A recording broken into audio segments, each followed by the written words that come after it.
Hey everyone, I am the Chosen One Legend here, as usual with my co-host, Hi, I'm Kai, also known as Vascarine. and welcome to our podcast BunchaJokahs, where we talk all things Nintendo, and I thought this was going to be a bit of a quieter month, then literally the moment we're about to record, Nintendo releases another partner showcase, Yeah, that was kind of crazy they, that, just as we're about to start, talking about all the news this month, oh yeah, we'll just throw in a bit more. I'll take it. they love to mess with us. They did that to us with Steve last month during the podcast, you might as well Yeah, expect it at this point. If you're ever wondering when there's going to be news, just wait for us to film, and then it'll happen. pretty much, yeah. Yeah, but we do have a fair few bits of news to talk about this month. We've also, of course, been playing various games, and assuming that time works out, we're going to do an extra topic at the end, sort of in light of Pikmin 3 Deluxe having just come out, about games that we want to see remastered. If not, that'll probably be its own separate video, but hopefully it will be at the end. There will Yep. be, of course, timestamps in the description below, so if you want to check out what is ahead or jump around, feel free to. But Kai, if you're ready, should we just get on with the podcast? Yeah, let's get into it. We've got a fair bit to go through this month. We have, and one thing I'll quickly mention now is there have been some things like Mario Kart Live Home Circuit and Pokemon Crown Tundra that we're not going to touch upon because we haven't played them, so we wouldn't really have much to say. But despite that, still got lots of other stuff. Let's get straight on with our first segment of the podcast. Can't have a podcast without news, baby, where we talk about all the news from the past month. And probably the biggest thing that's been happening throughout the entire month is we've had lots of updates on Hyrule Warriors Age of Calamity. And I don't know about you, Kai, but I am mega hyped for this game. I'm really Yeah, excited for this. this looks sick. Like, we've already talked about it a fair bit, but they just keep releasing snippets of news for it over and over again, like piling on the hype for it, and it's working. Yeah, absolutely. So November 20th, so really not long till we're actually going to be playing it. And there is even a demo out now, which came out is coming out today when we're filming this, so we haven't got to try it out, but they are really going all in on it. But let's rewind back a bit before that, and one of the first bits of news we had on it this month was Treehouse footage, because Nintendo Treehouse showed off some gameplay, and first of all, it was Urbosa, and she looks so fun to play as. Really, really fun. Yeah, she looks pretty Like, hype, especially with doing the flurry dash ability and having like all the lightning powers to her. Like, that's so cool, man. It was yes, overpowered in Breath of the Wild, and I really hope it's overpowered here as well. absolutely. It's really going to be interesting to see more on how they developed all of the champions, because we've seen snippets, but we haven't been able to see the others in full play yet. But another thing we saw in that presentation was that Koroks are back, as well as Hestu we saw in the later trailer, now with voice acting. So Kai, are you ready to Yeah. collect 900? Pain. All the Pain. homies feel pain. No, it Oh should be man, fun though. I'm not sure entirely how they're going to come in because I doubt they'll put like Hmm. 900 in again. But they might No. stick like a certain limit on it, just so you can collect them, maybe 100 or something. And that'll be Yeah. fun, I guess. I'd imagine they might be a bit like the gold Skulltulas in normal Hyrule Warriors, which I think there was one per level. So maybe it'll be like that, but a bit expanded upon. That would make Something a lot like of that. sense if that was the case. Yeah, I didn't think of that. Hmm. That's very Yeah. likely though. But like I did mention that we've seen Hestu back there, and playable Hestu, maybe. I really hope he's playable because we haven't seen any sign of him Yes. being playable yet, but he has made an appearance, and maybe like if you get all of the Koroks, you get him or something. I don't know. But I hope Oh, he's playable because I that. think it'd be really cool to have like a Korok fighter in a sense. Well, I won't spoil, but that's certainly better reward than what you get in the main game. So all on board. Yeah. uh, but probably I think the most interesting thing that we saw in the Treehouse footage was we got to look at the menu, which is the world map of Breath of the Wild, and from there you can access the levels, you can access the blacksmith and these different bonus bits where you cook food for Link. It's really a great idea to have the world map as your level select screen. Yeah, it looks so cool, and I'm so hyped mainly about how they changed the aesthetic of the game, of the Warriors game, to match Breath of the Wild. Like, not only the art style in the gameplay itself, but, you know, with the menus and all that. Like, you know, one of the menus I think was weapon repairs, and it was the exact same as the inventory menu from the original game. And I'm thinking, like, they've stayed so faithful to this in the art style. It's been great. They really have. You know, you can barely tell it's actually developed by not Nintendo. It's uncanny how accurate. You look at a screenshot from this, and you could think it's Breath of the Wild if you don't see it in action. So it's really, they've gone all in with it. And talking on that, actually, we did see Link. He can play with different weapons, which I guess you kind of expected. They don't break this time, and we saw him playing with a two-handed weapon, which completely changed up his gameplay style. He was chugging down food to do strong attacks. It's full of charm. It's going to be really interesting to see, because it seems like Link in this is going to be extremely versatile in his moveset. Yes. And, you know, maybe as an all-rounder in the fact that he can play any weapon type. So that'll be really fun to see in practice, because I'm assuming you'll be able to play him in, like, almost, if not every level. So Yeah, and I do wonder if they're going to give the other characters different weapons too, because it wouldn't really make much sense to, but it's also kind of weird to have all these options but just for Link. I mean, it makes sense because Link is how he plays in Breath of the Wild, but it's very different to what we've seen before in a Warriors game in general. So yeah, we'll see how it plays out. There'll surely be some kind of customization for the other characters, but I feel like Link probably will get special treatment regardless in some form. So yeah, and another way we've seen this is, of course, the costumes, because although I don't think they make any difference on gameplay, it's just aesthetic. We've seen like most of his costumes from Breath of the Wild are back. Yes. So, I mean, if you want to go around and take out Ganon's hordes as shirtless Link, go for it. It's people are gonna do that. It's gonna be a very common thing. Shirtless Link rocking the pot lids. It's gonna happen. Yeah. Oh man. I do wonder as well, again, if we will see this for other characters, because I guess we've seen them with the champions with their blue garbs and without them, but I do wonder if there's going to be more costumes, maybe referencing other characters, like, who knows, a side-on colour scheme from Mipha or something like that. Yeah, I hope so. I mean, they might do things like that. For example, for they might do like Noburu and, you know, all the other old characters. They might do like representations of those, maybe representations of other characters in Breath of the Wild. I'm sure there'll be some form of customization for them to that extent. Yeah, and I mean, moving a bit off of gameplay and onto some more story stuff, talking about characters, they've showed off a few different story trailers throughout the month as well. One of those was on Hestu, who we've already touched about, but the first one showed off Purah and Robbie, and first of all, great designs for both of them. They look amazing, and I kind of called it that they were going to be playable. Well, have we seen them playable though? We don't know they're playable. That's a good point. That is a very good point. I like to think they will be, but I really hope so, man. Yeah. I want to main Robbie. He's got like a bit of Zeke charm to him, which I love. So yeah, the guitar riff that happens every time he strikes a pose, I love that. Yes, it's great.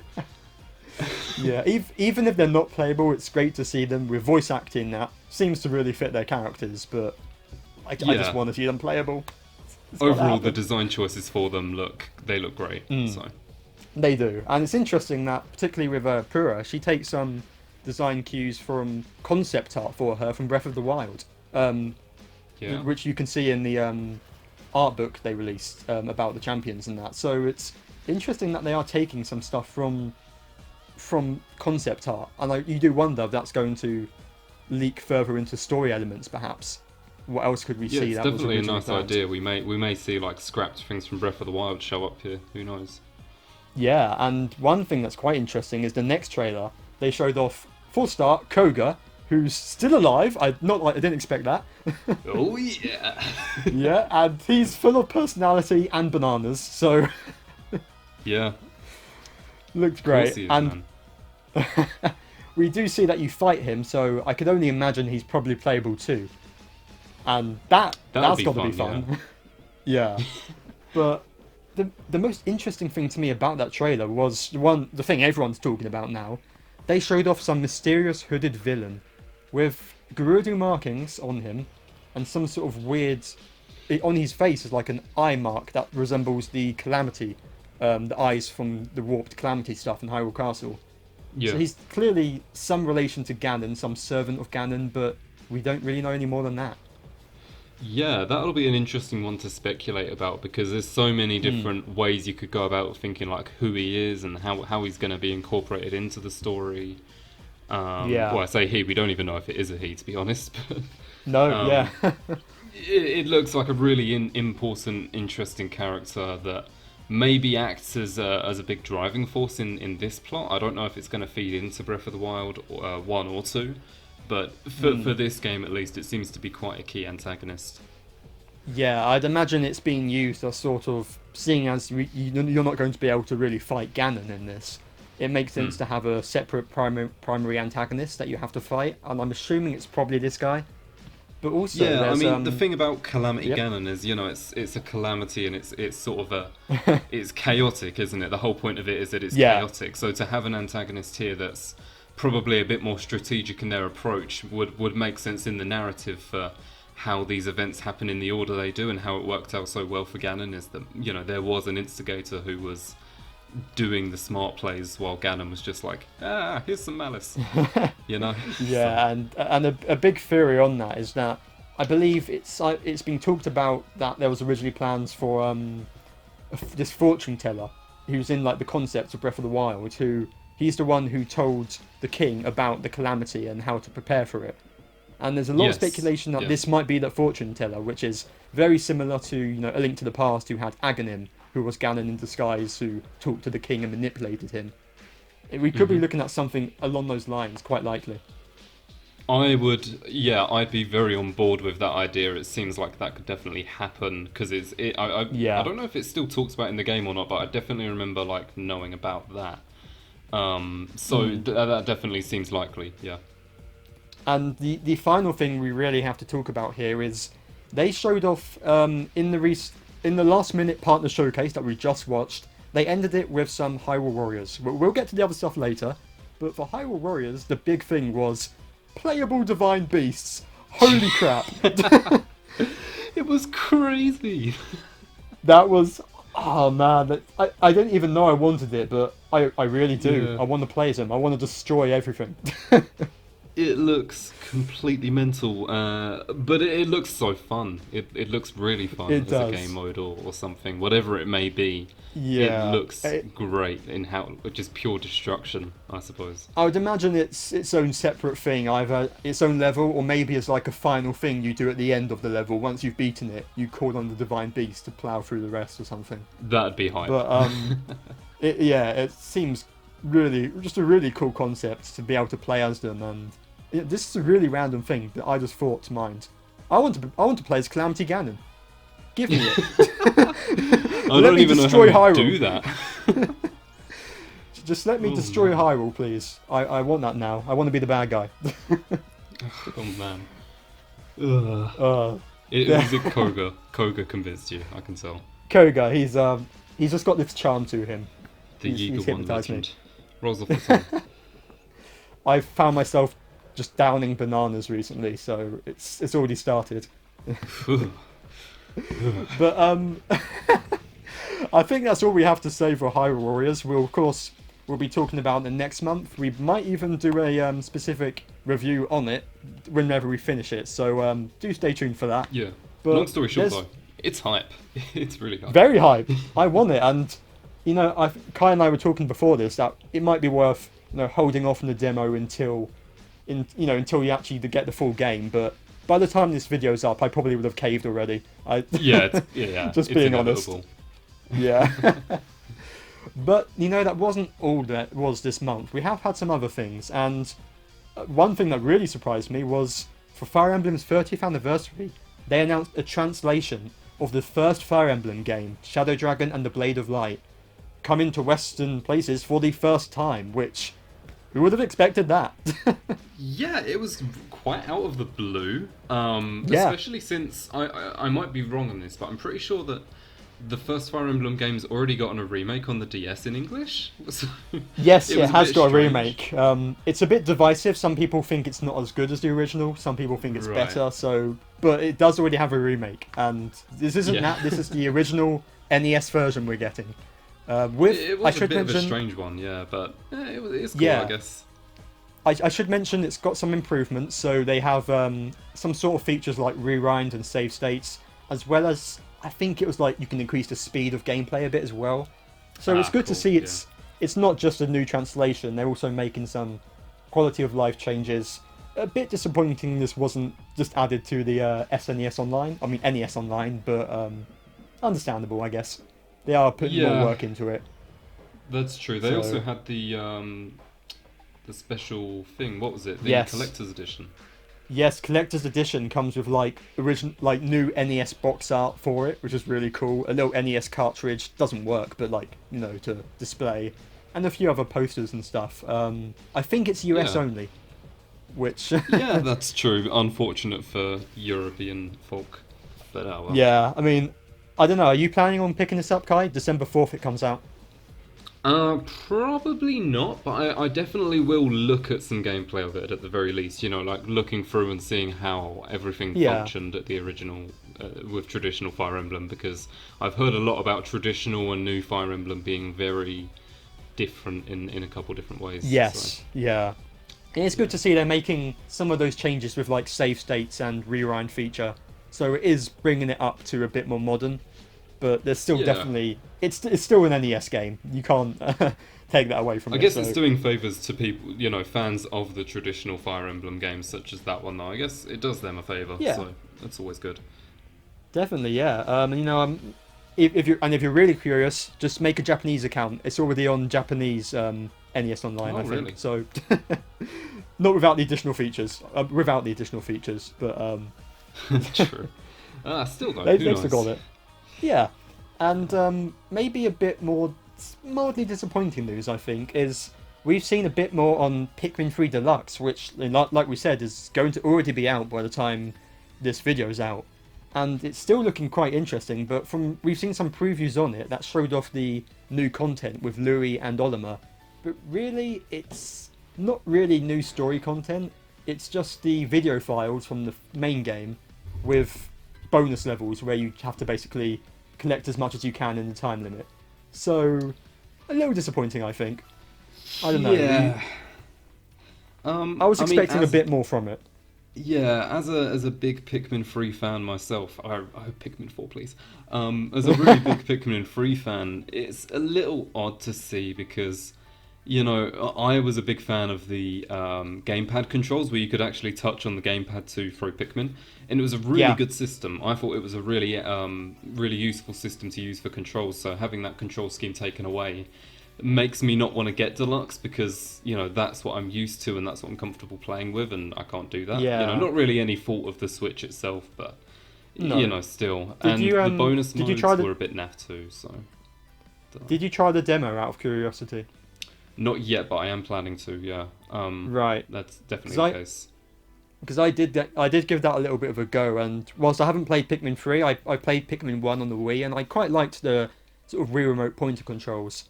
The Joy-Con, it feels a little bit off for it, and you can adjust the controls, so maybe I needed to do that a bit more, but it doesn't feel as good as the Wii Remote, and it isn't going to be because there's no sensor bar, but even, as I'll get to later, Mario Galaxy on Switch uses a pointer, and I thought that was fine, so I feel that they Yeah. could have maybe adjusted it a little better, but it still looks... The demo I still enjoyed, and it has convinced me I might have to pick this up at some point. But I Yeah. can understand some people might just prefer the Wii U version just based on controls. Yeah, I mean the bit with Alphen, not Alphen, the Olimar and Louis, they made it out to be like its own little bonus story, but in fact it actually just looks like it's maybe like 5 more time attack modes, and with the exception of the final one, which I think could be interesting. The first 4 I feel like would just be bonus time attack stages, and time attack's great. I love the time attack in Pikmin 3. It's a really fun one to retry. And there's already 15 stages for it because in the original there were only like 5, and then the rest got released as DLC. So I'm assuming all of those are in here now. I think they are, yeah. Time Attack's really fun, but at the same time, it doesn't warrant like getting the whole game again just for like 4 more bonus Time Attack stages with Olimar and Louis. You can already play them in the base game anyway, so in co-op. Yeah. Yeah, definitely. I can understand that if I'd already played Pikmin 3, I probably wouldn't pick this up, I don't think. So it's still, there are plenty of people who haven't yet, so it's still cool for them. And my personal suggestion would be, if people, I'd say to people who are unsure because of the controls, honestly, I don't know if it's still up, but get the Pikmin 3 demo for the Wii U and try that out. And if you prefer those controls, then just get it on the Wii U, because I find the controls there to be far more manageable, especially with using the gamepad as like a map as well. I found that to be really useful. So try both demos and pick whichever one's your favourite, because Pikmin 3 is a very good game either way. But Kai, if you get the original version, you won't get the Collectopedia they added. And I know you like a good Collectopedia. I do. I'll find a way to live, I'm sure. Maybe. You'll just look it up on the internet, the Collectopedia, it'll be fine. Pretty much, yeah. But probably the other big thing that happened this month was what happened as we were filming the last podcast, was Steve in Smash. And, you know, we've already posted our reveals to the announcement. We were very hyped. But since then, they showed off how he played, and he's came out, and we've got to play him ourselves. He's really fun. Yeah, we've done a couple of online matches against each other with this sort of thing already, playing Steve. And yeah, Steve he's crazy detailed and a very fun character to play. He's already, I think, my 4th most played character in the game. Yeah, so. Yeah, he's gone up. He might not be that high for me, but he's definitely gone up there, for sure. Yeah, he's hella fun. And I think since Steve came out and I started playing him, and this didn't happen for any of the other DLC, but since Steve came out, I've been playing Smash a lot more again. Not even necessarily just playing as him, but having him there as well has sort of made me go back to the game and play it a fair bit. And Steve in the game himself is really cool. Just, you know, the unique moveset, the complicated like setups you can do, and that sort of thing. It looks really fun. The attention to detail on his moveset, how every little thing is directly out of Minecraft. It must be the most accurate character we've seen so far, portrayal-wise. And it's such an interesting moveset to play as, because sometimes you feel really OP, but sometimes you feel like you don't stand a chance. I feel like Steve is never in the middle. He goes either way. It's quite interesting. From what I've played of him so far, he seems weak against rushdown characters, but ones like heavies and that, he seems to do really well against, which is, you know, pretty much every lightweight character in the game. But, I'm inclined to agree with you, although Jack did destroy me playing as Donkey Kong when I was Steve, so that's because that might be more than DK, me. Though. Huh. DK, Steve is Donkey. dead. Accurate. But yeah, it's he's been really fun to play as, and the stage as well. I think we should talk a little bit about the stage. Oh yeah. It's nice aesthetically. By the end of it, it becomes pretty much a flat stage once you've destroyed everything. But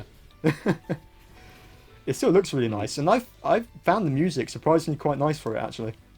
Yeah, it's weird that a lot of it was original and none of it was from the original game, and that is sort of a shame, because I wish they had, you know, like Sweden and all that sort of thing, Wet Hands, etc. from the original game as like, you know, maybe a remixed version that was hype.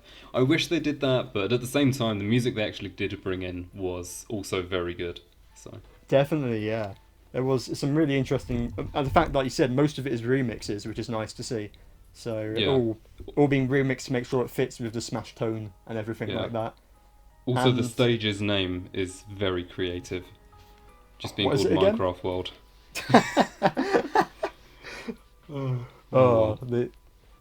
Come on, Kai. Some person put hours of thought into that and got a massive paycheck just for that name. Oh no. Oh well. That's the job I want. That's Nintendo, if you're listening. I can pick it's names like the well. people who name the Disney movies, isn't it? Where they call them, you know, people get paid loads for being like Cars. You know? Cars 2. You know. Damn, that's deep. Disney's gonna sue this video now. But oh no. But yeah, it's really fun to play as. Definitely interested to see where they go next from here on out. They are continuing this this upwards, spike of the DLC characters all being completely crazy. So yeah, where are they going to go from here? Like, surely they can't. Rex and Pyro. Rex and Pyro. I mean, yeah, And one thing, I don't remember if I pointed it out during the last reaction, but the reason some might have been confused at why Steve was like the second character in this DLC set rather than near the end or whatever, or near the middle like Banjo. And the reasoning for me is that, if things went under normal circumstances, he would have been released at this year's E3. So, right, yeah, that makes perfect sense. Yeah. But I don't know where they're going to go from here, how they can make another character that's that hype. So. No, and interestingly, in the presentation, it still said DLC Pack 2 to be finished by December 2021. So, of course, that could always change still, but at least for now, it seems their plans are to keep the release schedule. It doesn't seem to have been majorly pushed back. So yeah, 4 more characters in the next 14 months. Should be a fun one to look through. Absolutely. But moving on to our last bit of news, which is the thing that just happened, was of course a Partners Showcase Direct Mini came out. A pretty decent one, I think. I don't think this is quite as good as the last one, but some strong stuff in there. Yeah, overall, like it's not, again, they're not like main directs, they're nothing amazing, but yeah, it was alright. It was definitely something where you can look at it and pick out a couple games that may interest you, depending on what type of player you are with games. Definitely, yeah. And the first thing that was announced was a game a lot of people have been anticipating, which they showed off more of Bravely Default 2, which also, along with a delay, which I guess is kind of expected, to 26th of February 2021. Not too long still, not too long to wait. Makes sense, yeah. But what did you think of what they showed off? It seemed interesting. One of the main things that stuck out to me is how they acknowledged how they were taking into account what fans have said to, just balance out the game and that sort of thing. So that was really good to show that they are listening to that, as well as, the easy mode existing, because as you said, the demo was quite hard for someone who doesn't know how to play the game. So yeah, I'm a complete noob, and I ended up rage quitting it. So I really enjoyed and one thing we can say, visually, I love how the world looks. This sort of almost like pop-up book kind of art style the world has, in a way. It's really interesting. Yeah, and it was an interesting one, yeah. Yeah, and I don't know, you mentioned to me before this actually, I'm not completely sold on the chibi characters. I don't know. I'm not a huge fan of that side of things, but yeah. Yeah, I kind of like their design. I just think maybe if it was 10% less chibi, for me personally. Yeah, but, I see what you mean with that, and yeah, I'm with you on that one. Yeah, but it looks interesting, and it's not a series I've really played before. It's not a series I'm really that interested in. I'm probably not going to get it. But for those who love the Bravely series, for those who loved Octopath, I can't imagine you're going to have anything bad to say about this. It looks like it's a well-made game. Yeah, it definitely seems like very polished in a lot of areas, and it does look like one of those games where it's like they definitely put a lot of thought into this. So absolutely, yeah. And I guess the next thing that they showed off, they showed off a few things that we're not going to mention because, as usual, there was some filler stuff in here. Yeah, the filler wasn't bad, but just nothing notable. I mean, the most important thing was Bakugan once again, of course. Yeah. I erased that from my memory. Don't bring it back. Kai, we're reviewing it next month. What are you on about? Oh, no. Nintendo have sent us copies. This is our big shot. Have they? Thankfully not. All right, we've now become a Microsoft podcast, guys. Oh, man. But probably the most thing I want to talk about next is Immortals Fenyx Rising, which they showed off. A sort of Breath of the Wild style game made by the developers of some Assassin's Creed games. And I'm really interested in the whole Greek mythology sort of aspect of the game. I grew up reading the Percy Jackson books, which I love, so it's definitely right up my alley. Combining that with Breath of the Wild and a slightly different kind of gameplay style. This is definitely something that's on my radar, and it's coming out December, so not long to wait. Yeah, the gameplay looked very Breath of the Wild, very interesting. The art style looked clean. Overall, I couldn't point out any faults in it. It seems good. Yeah, the only I did notice, having watched a bit of PC footage recently, you can notice the Switch footage does have a visual downgrade, but that's what happens when you play on a Switch. That's true. You know, maybe I should. Kai, would you like to donate to my Builder PC funds? I only need a couple thousand. You guys subscribe to my Patreon. I'd like a couple quid, let alone a couple thousand. I'm sorry, I don't. Do I not pay you enough, Kai? You don't even pay me Kit Kats. I don't even get those. I'll give you a Mars bar, all right? That's better than a Kit Kat. I'll take it. But one other thing that was kind of interesting was they showed off Hitman 3 and Control, which games, I don't really have much to say on the games, but they were cloud versions of those games coming to Switch, which of course means, you know, you're not downloading it to your console at all, you're just streaming it from the internet, which has only happened thus far in Japan for the Switch, as far as I'm aware, because they have better internet than us. I don't have any memory of there being any, cloud games on the Switch, but it seems like an interesting approach, because for us over, in the West, it of course has its features, its good parts, but at the same time, it does require constant good internet, so that might be a struggle for some people. Judging by my luck playing games and seeing some of your streams, I think we both might struggle a little bit sometimes. Straight up, yeah. Yeah, I don't see this being a great option for either of us, probably, but for those who have good internet, more games. Enjoy it, yeah. Have fun. Better than Google Stadia still, so... Oh no. But the other thing they showed off, worth talking about, was a bit of No More Heroes 3. Not much, still coming up 2021, but we got to see a bit of gameplay, and definitely a bit of its style of humour, which seems as I'd expect, which is nice. Yeah, it seems good. It definitely seems pretty good in the comedy front, so... Yeah, do love a good bit of toilet humour, of course. And from what I've seen, it looks very fast-paced action kind, so definitely something I want to try out. And if you haven't played the series before, the good news is that 1 and 2 are both out on the Switch today. They didn't really show much, it seems like straight ports, but that's good for anyone who hasn't caught up.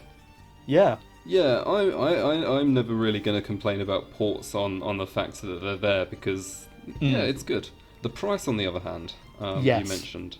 About 17 quid each, which, bearing in mind, you can find 1 and 2 for like £2 pre-owned in CEX now. It's yeah, a little bit odd, but... I don't see any reason for me to pick them up on the Switch rather than the Wii.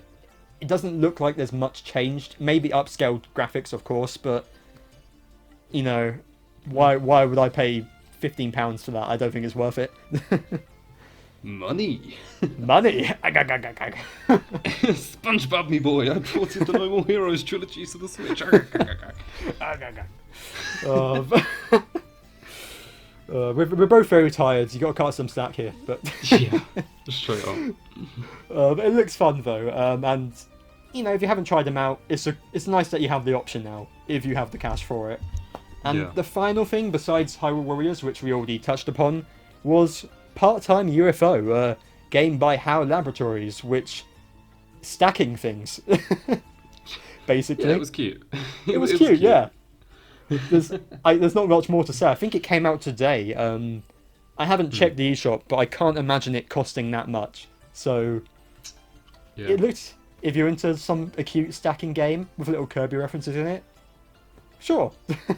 I will say though, I feel like it looks really frustrating in a sense. Like there'd be some like levels near the end of that are incredibly frustrating. I have been known to on occasion swear at my television, and I feel like I would do that a few times playing this game. I just get the feeling that something like that would happen near the end of the game. Like, you know, those type of balance games, it always happens. It definitely seems like a possibility, but you know, if you're into that kind of game, that's a nice little extra release. It's good that they're still bringing out some fun games. Yeah. But I think that's pretty much everything that's happened throughout the... Oh, sorry, I just saw on the eShop, it costs £8.09, so not bad. Oh, nice. Pretty simple. Seems decent value. But yeah, that's pretty much all the news we have. So let's go straight on to our next segment of the podcast, Games Time, baby, where we talk about all the games that we've been playing throughout the past month. Kai, I've got a feeling that you've been playing one in particular. Yeah, that game is Tetris 19. Oh, no, I'm kidding. Oh yeah. No, training to take down James, are you? That's never going to happen. So, yeah, I've played a bit of Smash, but the main game I've played and racked up about 90 hours in the last month is Fire Emblem Three Houses. Now, I believe have you already talked about this on the podcast before? Yeah, this was, I was playing this back in our very first podcast, so it was one of the first things we talked about. Okay, well, I played it on release. I played the Golden Deer route on release, and I also played Blue Lions last October, I believe it was, last year. Right. So this year I played through Silver Snow, the church route in the game. And I won't go too into spoilers or anything, just in case, because especially since you haven't played that route either. That is correct. It's a like, people say that it's like the worst route. People say it's Golden Deer route without Claude, and it's kind of true. I won't deny it. It's very true that that's the case. You know, a lot of the situations, it's like something that Claude or Hilda would do. It's now like either Setif does it or everyone just assumes that Byleth's done it. Like, the narrative doesn't fit as well, but I still enjoyed the route because I really enjoy the game. It's one of my most played games on the Switch now. I've played it more than Xenoblade 2, so... that's impressive. Yeah. More than Xenoblade 1. Maybe. I think they're on very equal footing. But yeah, it was really good to play through again. I played on New Game Plus, which was very interesting because I could spend renown on recruiting everyone extremely quickly and that sort of thing. So that was fun. The story of the route, again, it was all right. I really enjoyed. I looked a lot more at the voice acting this time because I said to you earlier that I could recognise a lot of the voice actors now because a lot of the ones from this game are like within a circle that do a lot of games. And yeah, a lot of them I recognised, which I despised, but also kind of liked at the same time. But yeah, it was good. I really like Setif because he's essentially the main lord in that route rather than Dimitri, Claude, or Edelgard. Yeah, I didn't really use him that much or get to know him that much in my playthrough of Golden Deer. So that is one thing I'm definitely looking forward to playing the other routes, is getting to know these other characters better. Yeah, so Setif was really interesting, I thought, because I just find him to be an interesting character in general. I like his personality and that sort of thing. His interactions with Flane and all that, other characters as well. Fish. Sorry, couldn't resist. So yeah, he's great, and especially his voice actor Mark Whitten. Yes, he was actually like, I don't know if he's like it in all the routes, but I don't remember him being like that. But in this route, Mark Whitten as Setif's voice actor did a really good job a lot of the time. I was just stopped. A lot of the time I stopped and I just replayed the voice line like, damn, that was really good. That's cool. Same went for Ben Diskin, who's the voice actor of Caspar. Like, you know, I never really looked too much at Caspar in the past in the game, but his voice acting was, honestly, I think it's in like the top 3 or 5 voice actors in Three Houses. Like, it was really good for Caspar. Yeah, because these are characters I haven't really seen much. Caspar, I don't know, he must have done one thing to annoy me because I actively tried to kill him this game. But was it the lost items? It probably was the lost items, knowing me. That's what got me right in the soul. But that's really cool to hear. And you know, one thing I do love about Setif's voice actor, I don't know if you've heard some of the memes he's voiced. Yeah, I know full well. Yeah, it's amazing.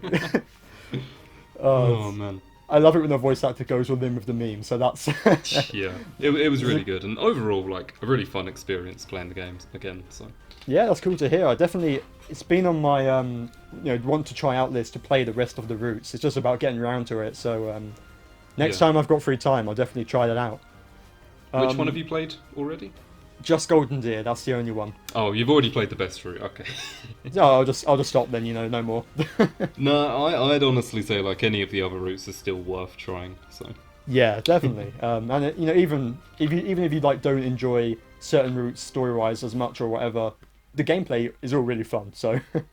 Yeah, it's great. That's not going to change. As for me, I've been continuing on from last month. I've been continuing with 3D All Stars, and I just beaten 64 and Sunshine, but now I've moved on to Galaxy, which I've beaten it. I did 100% as Mario. I know there's another thing you can do as Luigi, but that involves playing through the entire game again, which I cannot be bothered to. Do it. How much will you donate to my Patreon if I play it again, Kai? I can't afford it. Unacceptable. I spent all my money on this. I could spend all my money on the game. I can't do anything. All right, I'll let you off this once. I understand. But yeah, it is. I've always loved Galaxy, and as I expected, it was my favourite of the collection.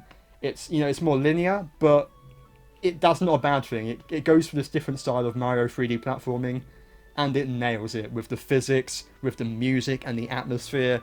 There's like a sense of epicness Mario Galaxy has that no other Mario game really goes for.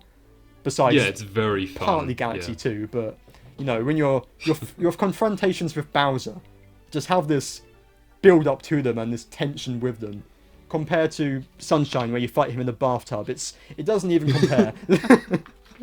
It's something. It's really good, and I don't really have too much more to say on it because it's the same as it always has been. This game looked fantastic back on the Wii. Now in HD, upscaled, it holds up as well as you'd expect. And even the Joy-Con controls, whilst you do have to recalibrate sometimes, they're still pretty much fine. They're serviceable, almost as good as the Wii remote. So fair enough. Yeah, if you haven't played this game before, it's 3D All Stars is worth it for Galaxy alone. It's fantastic. So yeah.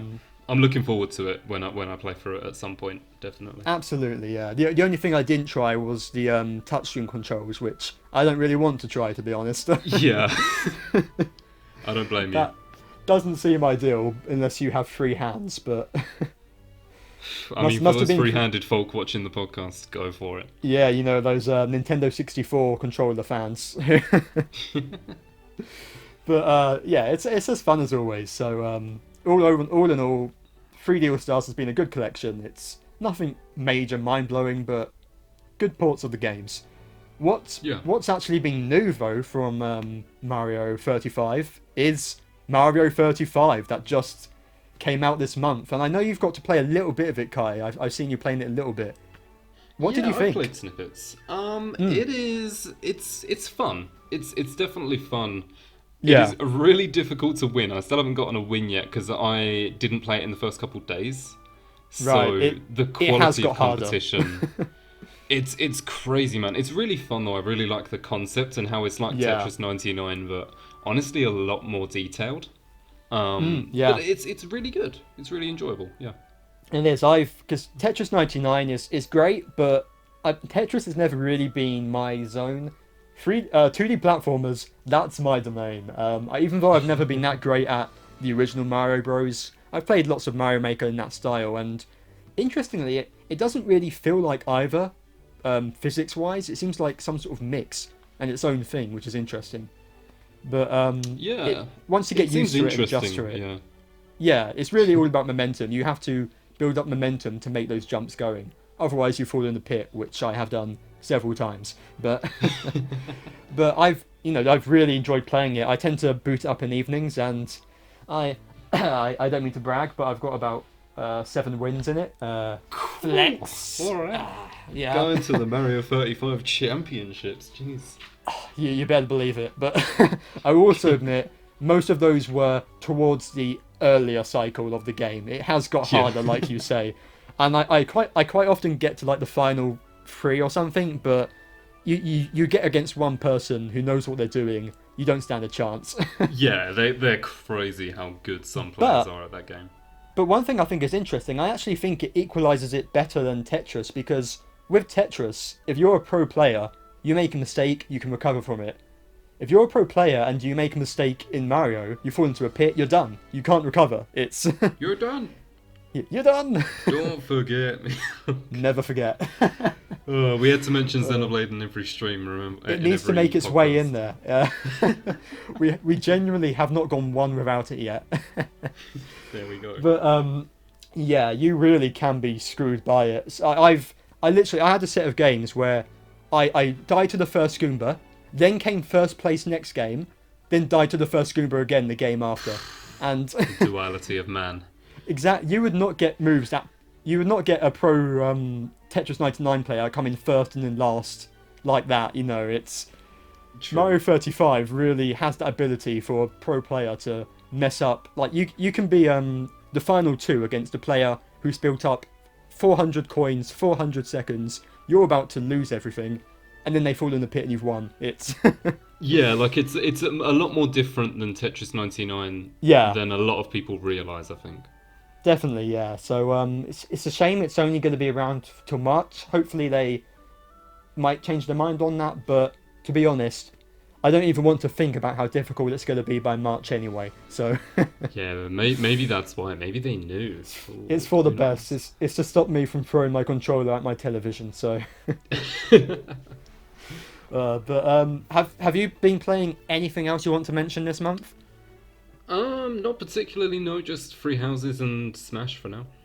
Right, because I've got one more thing, actually, is that I downloaded the Trine Collection on the Switch, which is Trine 1, 2, 3, and 4. It's more of a bundle than the collection. It's separate downloads, but they were on sale for 70% off, so 11 quid for 4 games.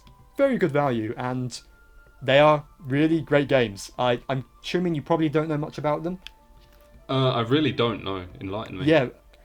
Trine is basically the series of sort of puzzle platformer adventure games. So it's set in this fantasy world, and you've got it's 2D side-scrolling. You've got 3 characters you can play as. You've got a wizard who can create blocks and manipulate objects. You've got a thief who can use a bow and arrow and swing from surfaces like Spider-Man style. Okay. And you've got a knight who's good at combat with his sword and shield, and he can block projectiles with it. Each of those has different skill trees you can upgrade to develop them, and if you're playing multiplayer, you can play one as each.